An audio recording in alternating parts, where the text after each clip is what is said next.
Hey guys, welcome to the Into the Wild podcast.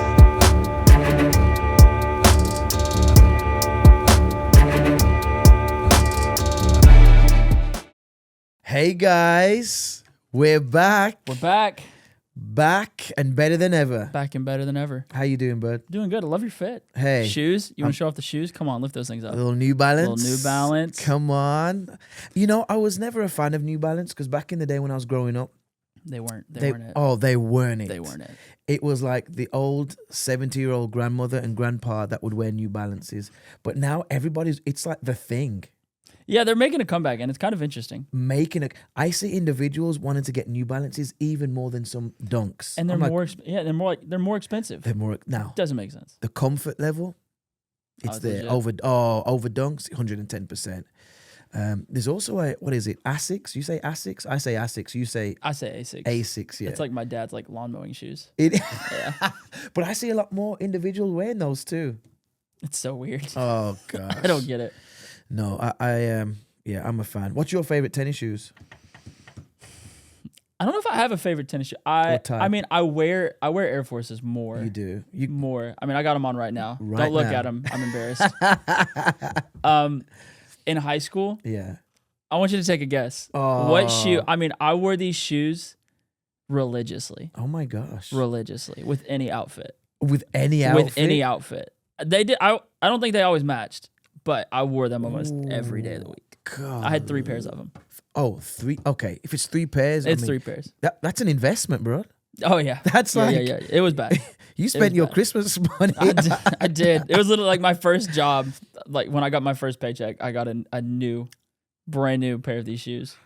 Oof. What do you think they were? Oh my gosh. Well, I'm guessing they're probably Nikes. No, they're not. I got made fun of when I moved up here for wearing them. What? Adidas? No, No. Oh my gosh. they're not even sneakers. Okay, you got to tell me. You know what it's like, Sperry's? Yeah. I were a Sperry I had guy? 3 pairs of Sperry's in high school. Oh my god. I had 3 pairs of Sperry's. Honestly, I actually cannot see that. It was such an interesting time in my life. Hey, but you lived past it. I lived past it. We grew. People, Gosh.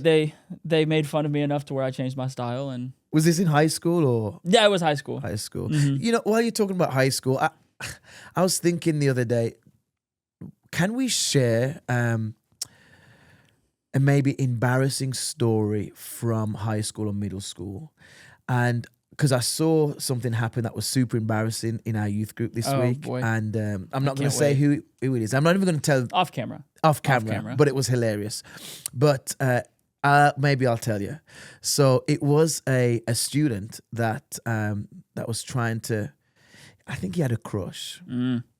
And That'll do I it. did the exact same thing. It was probably the most embarrassing thing. I walked into my middle school cafeteria, and there's this girl that I liked. I mean, she had everything. I thought she had everything, but she didn't. But I thought she did at that time. You know, you just Yeah. she's got beautiful hair, and I'm gonna marry her. No, you're not. But and I remember she was walking down the hallway, and she started to wave at me. And so what I did, I'm like, hey. Absolutely. Okay, and I lock eyes with her, or what I perceive locking eyes with her. So like I'm waving to her, and her best friend comes behind me, but she was waving to her. So like I'm mid like wave, and I'm like, okay, shoot, what do I do here? She's not talking to me, looking at me. So That's you know rough. what I do? You know what That's I do? I do the whole stretch thing. Throw the other arm up. Oh, and then she walked past me. And I didn't say anything. And, after that day, I think my crush left. I'm like, it's not worth the She's never embarrassment. talked to you again. She's, no, we didn't It's talk. like if she came up to you and said, "Hey, Norman, like got your name wrong too." Got my name. Everything. Oh, That's the worst. that would be embarrassing. Tell me about you, bro. Just one. Yeah. Oh, you've got a few? Oh, brother, part of the charm. It's part of the charm. There was one moment in high school. I was in French class, which for some reason I took French. You took French? I took French over Spanish. Man. It was so stupid. Je m'appelle Andrew? Yeah, but we had to come up with French names. Ooh. And I mean, I don't even remember what my name was, but yeah, I was in French class. We were taking a test, Yeah. and I had to fart. Ooh.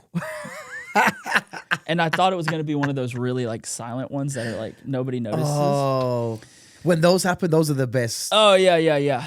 But we're sitting here taking this test, and mind you, much like to your story, there was probably the most attractive girl in school in my French class. Soccer star. She popular. was. Oh yeah. Oh yeah, my yeah, yeah. gosh. Okay. Sitting down the row on the table, and I'm like, okay, like I can't clench anymore. Oh, it had to come out. I've got to let this thing loose, and it just was not. Ooh. It wasn't. Was it one silent. of those wet ones? No. It like squeaked because I was clenching. So it was like. Gosh. And everybody knew. Everybody heard it. It was dead quiet. I tried to play it off like I meant to be funny in the middle of a test, but deep down I was dying inside. Oh my god, man, that may have. What grade was that? Senior year? Senior. Okay. No. It was junior year. Junior year. Yeah. Okay. You see, junior year, you still want to be the man, Still, yeah. and you still. I definitely wasn't, but wanted to. No, I get you. Wanted to. You know, it brings us to, I guess, what we're talking about today, right? Like when you're in high school and middle school, there's so many things that affect you. You know, there's so many things, even the small nuances. We don't even realize that even those moments of shame or those moments of embarrassment, sometimes like they can, like I remember individuals that made a mistake in high school as a freshman, and it followed them all of their life. All of their life, especially their high school life, and they're known by that mistake. Oh yeah, this one moment. That one moment. Hey, you're the kid. You're the kid. Oh, and even when new freshmen come in, sometimes even as a senior, oh, you're the guy who did that. And so, I think we have to, even as Gen Z, and we're talking to Gen Z, we want to say welcome again. My name's Nathan, and this is Andrew. And we love doing this podcast. We love connecting with Gen Z and Generation Alpha. And every time that we come onto this podcast, we want to have real conversations. We want to have real life topics that will equip you for the real world that you're living in. We know it's a wild world. We know that there's craziness that's happening, but we want to provide handles for you. We want to make sure that you are equipped to live a kingdom life that God has for you. And so I don't know about you, but we're still in this whole topic of who am I, identity. And, identity is so key. And you can go back and watch the other podcasts. But Drew, I just feel like identity is probably one of the biggest targets that the enemy comes after. Absolutely. And, we had a question that was... online that asked us like, hey, why do you think identity is attacked so much? And I think it's a great question, because even from the founding of the Bible, and even of our existence as we know as humans in Adam and Eve, that's where identity was attacked at the start. It was in the garden. And I think if you can ever question the authority of God, you can start questioning the identity that you live in. Yeah. And I think that's what the enemy was doing, because what did he say? He said, did God really say? So what the enemy said, he said, did God really say you can't eat from that tree?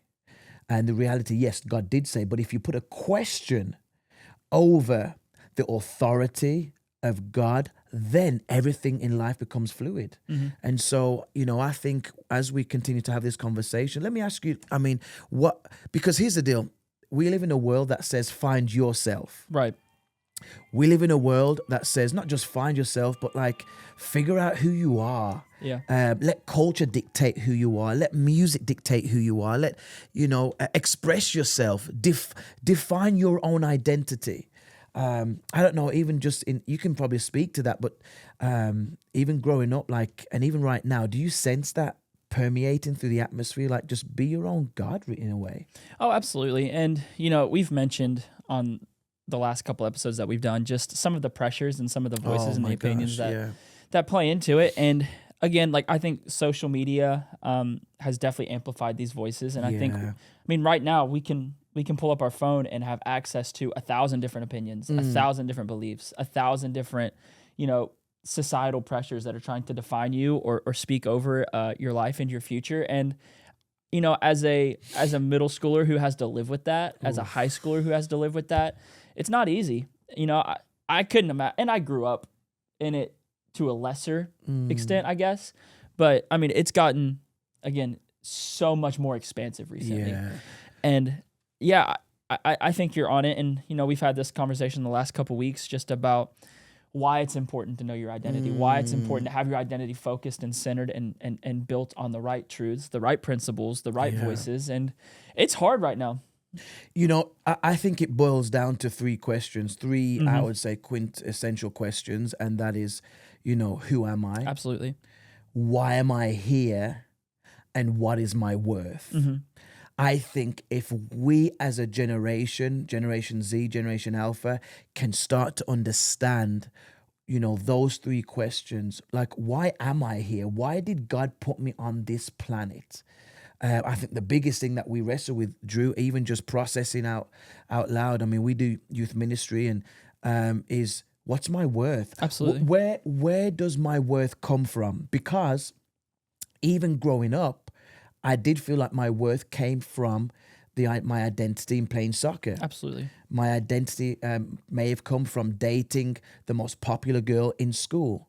And that worth piece is so key. Go speak to that, bro. No, and I think if we can answer these questions, I think that's a game changer for our faith. It's a game changer for our life. And, you know, we've talked recently just about, like, even with some of our students, the lives that they've been born into, the situations and the experiences that they've had to deal with. And I love what you say a lot, like, your identity is not your experience. Yeah. It's not. The moments that you live through and the cards that you've been dealt and the house you grew up in, that doesn't define your identity. And, you know, I think even in some of our circles with some of our students, in some of our circles with some of our, you know, our families even, and some of the parents that we've had conversations with, I think that's the trickiest part about identity, is not letting the circumstances that you were brought into define you. Not letting the insecurities or the traits or the hardships that you've had to deal with and the moments of failure and collapse and heartbreak. I mean, you know, I think you've shared a little bit about your story, just how the whole soccer thing played out. Oh, gosh. And I think it would have been, again, it would have been really easy for that to become your identity. Yeah. But the tricky thing is not letting your experiences define who you are, define what you're doing, define your worth, define your calling. But yeah, I think that's a tricky part with students these days is helping them understand and live and believe beyond their experience. And that's the thing. Your identity is, as you said, not your experience. Yeah. Your identity is not just your personality. Absolutely. Your identity is not just what you do. It's a whole microcosm of and we've talked about a working definition of what identity is, but it's really who God created you to be.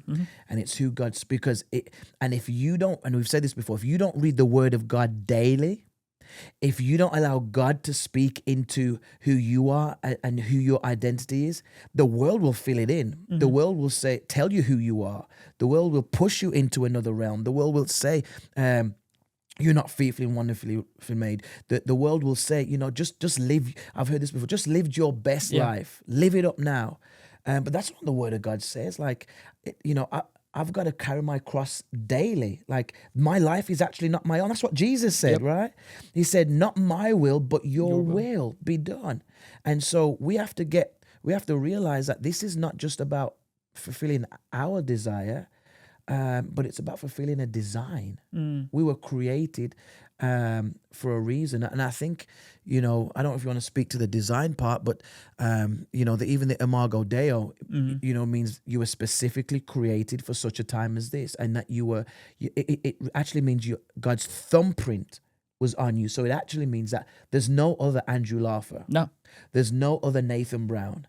There's no other Pastor Devin Wallace. There's no other Pastor Kevin Wallace. Like, there's a unique thumbprint that God has impressed on every individual. It's almost like their own individual ID number. Absolutely. Like their own social security number. Right? Nobody has the same social security number. It's impossible. But, and that creates your own identity. That's a part of who you are. And it's that God thumbprint, that Imago Dei, that you are fashioned, that you are destined for that. So I don't know, Matt. Identity is so key, and to understand that you would do, because there's a whole big philosophy now of this whole design. Like, did you just happen to be? Yep.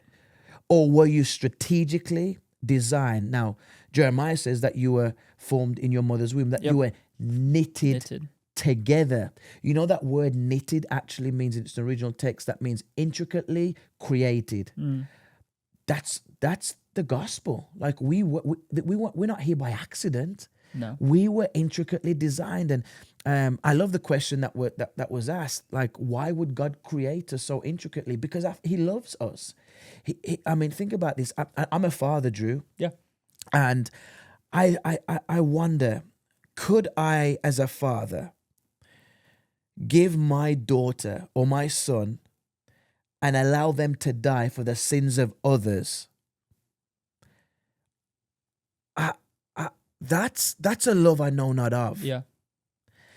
But the fact that we were designed by this Abba Father is just it's really you can't comprehend it. Yeah. And I don't know if you want to speak to this whole design, because there is this thought now of, we're just merely existing. I don't know if Yeah, well, I just think there's so much power when you understand that the same God the same God who sculpted the mountains and breathed the expanse of the galaxy and filled the oceans, like the same God who created the trees and the plants and the flowers and the birds, the same God who made all of like the weird looking animals. Correct. Now there are some weird ones. There's some strange ones. Is it platypus? What is it? A platypus? What is it? What is that? Nobody knows.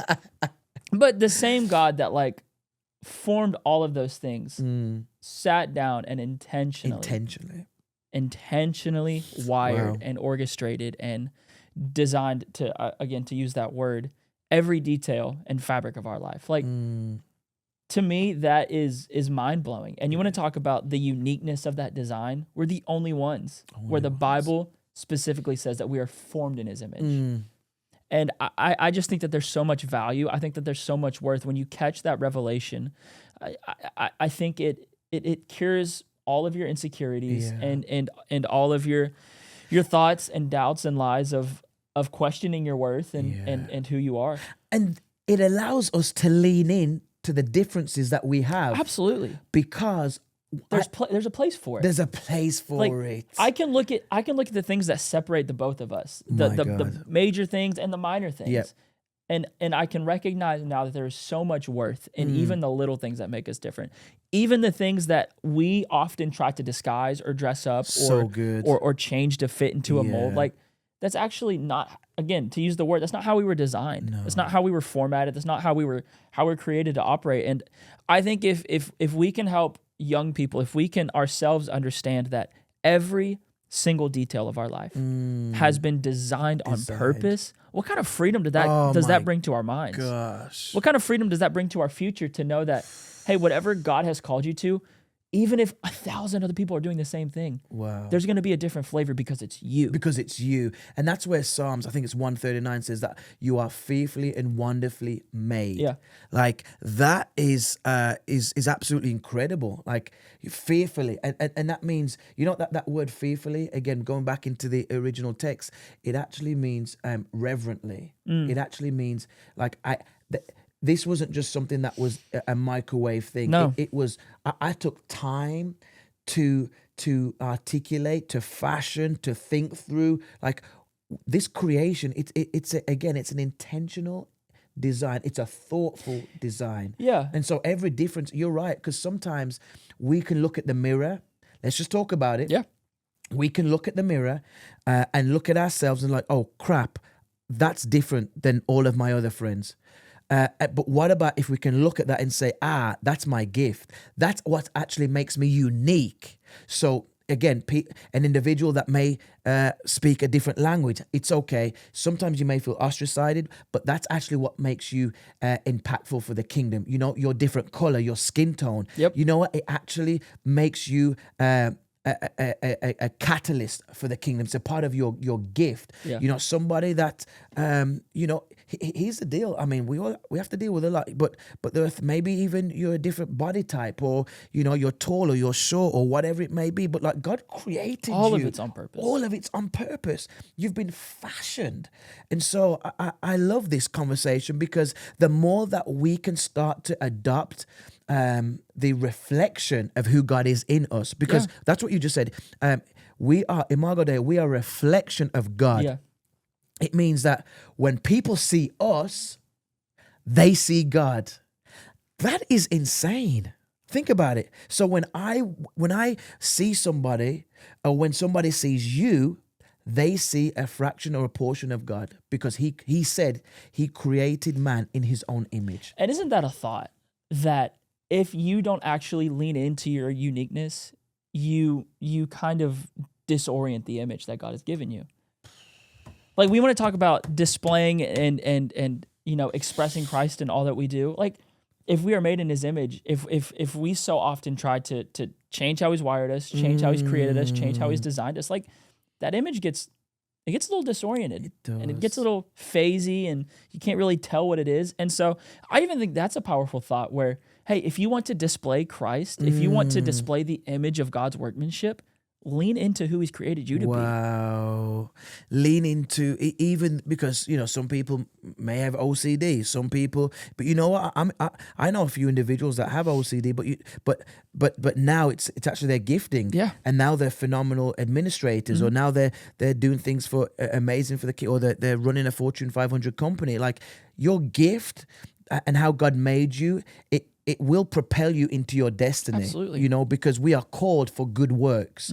It's also a part of our identity. Now, what we do shouldn't be the holistic part of who we are. Correct. So my identity is not just solely a youth pastor. Correct. Your identity is not solely a youth pastor. However, we were created, Adam and Eve, listen, this is so crazy. So God said, when he created them, he gave them a task, and he said, hey, I want you to guard. I want you to tend the garden. Yeah. Right? But he created them first, but he created them for something. And I think we also have to remember we were created for something. Absolutely. And so that's a part of our identity too. But Drew, what would you say we're created for, bro? Like, as humans, and even as like high school and middle school, because none of the high schoolers probably may be in their full career right now, making a retirement, but what are we called for right now?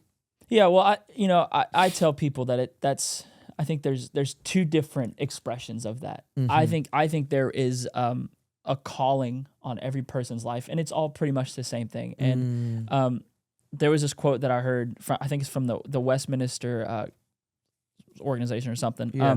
But there's this quote that they say, and I think this is honestly, I think it encompasses, as believers, as sons and daughters of God, like, our calling is to love God and enjoy him forever. And I think at its core, that's it. That's what we were designed for, to love God and to enjoy him forever. And outside of that, I think, like you said it, there's different flavors and there's different purposes and there's different assignments that God has on each of our lives. And, I think there's a lot of overlap with loving people and making him known. Like, all of us are called to make disciples. And again, I think that the uniqueness of all of those things is that they start to express themselves in different assignments, in different ways, in different expressions. Wow. What you're suggesting and what you're hitting at is that, your identity really is stemmed from your belonging, where you are seated. Like, again, we talk about Jesus, and we've said this many times, and if you don't catch this, I want you to get this. Is probably the main reference point that we've been talking about, which is Jesus. Yeah. And when before Jesus ever did a miracle, before Jesus ever healed the blind eyes, before Jesus ever healed the woman with the issue of blood, God looked at him and said, I love you, and you are my son, in whom I'm well pleased. Yeah. And that's the whole, so he confirmed him, he baptized him before he ever did anything. He said, well done. Like, and it's from that state of intimacy and belonging that things should flow from. Absolutely. And that's what I was going to say is you're almost, what we're trying to get at right now is that your purpose and your calling and your assignment and whatever you do in life all flows. It flows from that. It flows from this place. It flows from your design. It flows from your identity. Because if you do it the other way, oh, it's so toxic. It's toxic. You'll get burnt out. And then you'll probably end up resenting God anyway. Like, Lord, why am I so burnt? But if you can ever I don't know if high schoolers are watching this. I know some college age kiddos are watching this. But if you can ever realize that what you do is not a performance, but it's from love and connection and intimacy and belonging. Yep. From the Father, oh my gosh, you'll be able to sustain what God is doing in your life, and you won't burn out. Absolutely. I think it's one of the biggest things that we need to capture, is that calling is a part of who we are, but it's not the main thing. So I don't know, bro. Like this whole identity thing, it's been hitting me. Yeah. It's been, I don't know. Let me ask you this: what would you say, for somebody that is low in self-confidence? Mm-hmm. They're around a group of friends that seem to have it all together.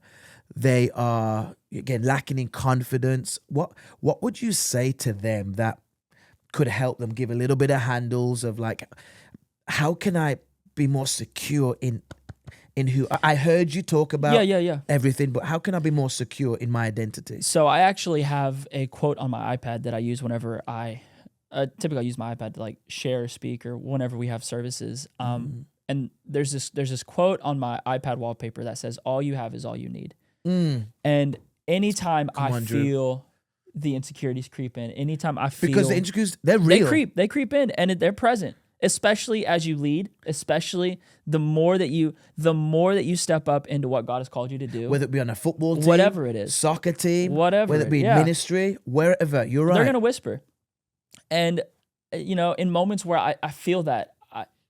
I look at this quote, and it's not that this quote is like magical, but it gets my mind thinking, and I'm remembered of the stories in the Bible where God did something with less. Wow. We talk about Look at David. We talk about David. And his own father overlooked him, but yet somebody saw something inside of him. Mm-hmm.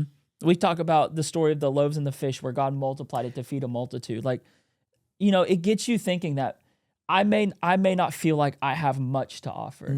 I may not feel like I am the most gifted or the most talented or the most eloquent or the best athlete. Correct. But I know one thing is true, that if God designed me and he's called me for this, then there is an intersection where when my identity and the calling meets, where he is there. And there's a grace there, and there is the Holy Spirit is there 100%. And the anointing is there. And I think for me, I have just had to remind myself of this fact, that if God has called me to do something, if God has assigned me to do something, then he has given me everything I need to do it, regardless of how I feel, regardless of how I think, regardless of how I believe. Wow. And then it becomes more of a process of trust. Absolutely. Trust, but that's where faith comes in. I don't know, bro. I'm loving these conversations, because it's phenomenal. Again, it's asking the question, and it's, who am I? Yeah. Why am I here? And what is my worth? Absolutely. And the more we talk about this, we're praying that whoever is watching right now, just know that you are more than what you do. Yeah. You are more than what you produce on the sports field. You are more than your grade, your GPA, although that matters. But you are more than that. You are a son and a daughter of the King. And that is, if we can say anything to you, continue to lean into the identity that God has given to you. And that's a wrap. And we love you guys. It's been a fun one. It's been fun, and we'll see you next time. Love you. Love you guys.